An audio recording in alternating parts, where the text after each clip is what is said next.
posso usar casca de ovo, pó de café, outros restos vegetais no meu jardim, nos meus canteiros, nos meus vasos? Então essa foi a pergunta de um dos nossos seguidores no canal, que eu fiz questão de anotar para passar para todos vocês essa experiência e o que a gente deve fazer na prática.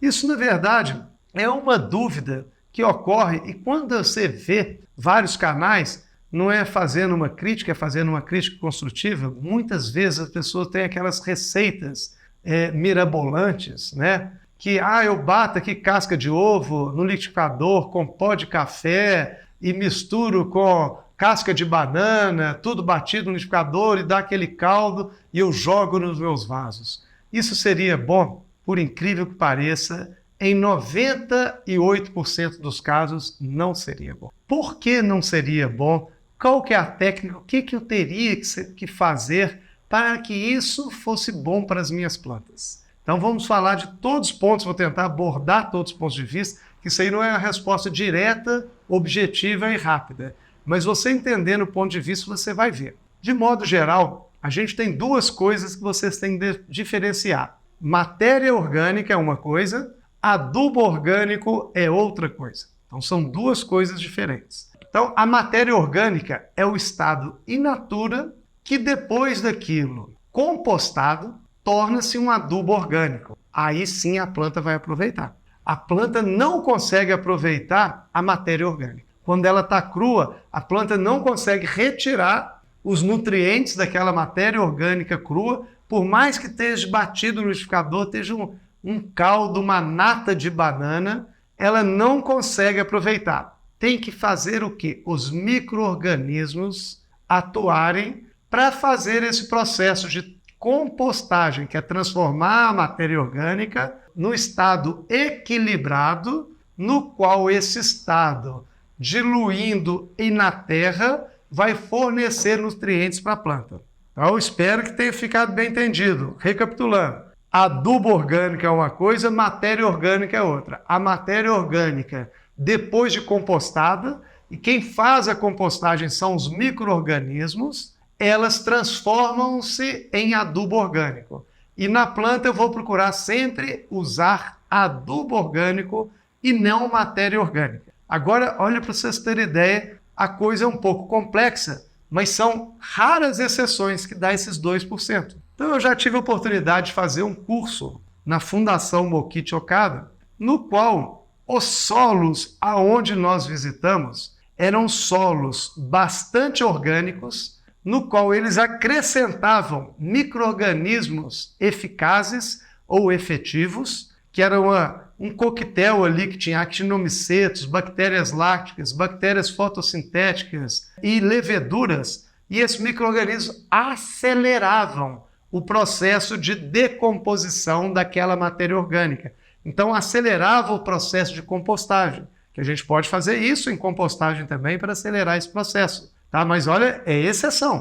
Como regra geral, se eu colocar esse adubo orgânico no meu solo ali, eu não tenho, e aquilo ali ao longo de anos foi criando uma microflora muito grande de micro-organismos ali, que são principalmente benéficos, que aquele adubo orgânico no solo com 30 dias compostava rapidamente e tornava-se nutrientes para a planta. Então isso é uma exceção. Isso aí, alguns solos orgânicos conseguem ter uma pequena capacidade, mas de maneira geral, se eu pegar a matéria orgânica crua e jogar no meu vaso, na minha planta, eu vou ter todos os micro-organismos pegando nitrogênio, inclusive da minha planta, a minha planta vai amarelar, para ficar amarela, então minha planta vai ter deficiência de nitrogênio, os micro-organismos vão estar atuando para pegar o nitrogênio disponível no solo e na planta para decompor aquele adubo orgânico cru que eu coloquei. Então, se eu coloco casca de ovo, se eu coloco borra de café, se eu coloco casca de banana,